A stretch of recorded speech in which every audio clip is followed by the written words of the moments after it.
Okay. So guys, meron tayong re-repairin washing machine. Ninat-nyat po yung yung wire niya ito. Putol na.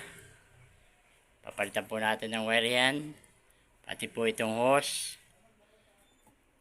Ninat-nyat na rin po ng daga. Ito po ipapalit nating hose. Bago. Yan. Po.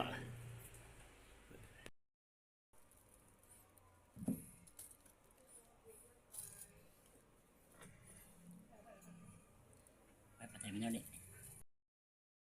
Ito naman tayo.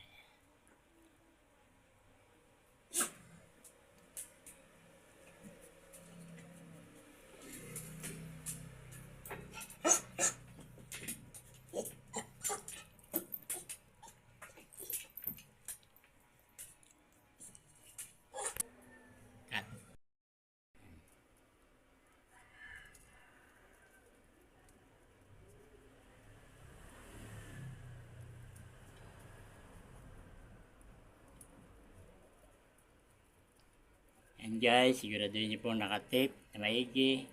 Hindi po siya magdidikit. Ngayon po, alisin natin itong hose. Papalitan natin ng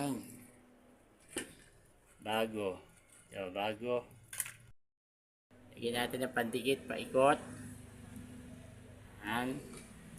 Para hindi po tumagas yung leak ng tubig papunta sa sahig. Diba?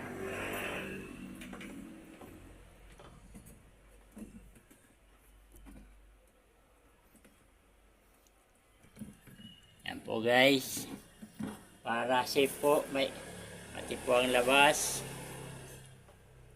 Lalagyan natin ng pandikit. Tapos, testingin na po natin kung gumagana o hindi. Yan po guys Station.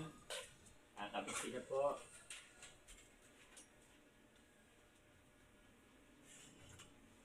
Testingin na po natin kung maandar.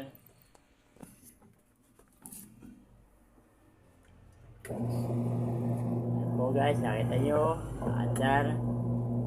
Gawa po siya. Yan po. Okay sa video namin.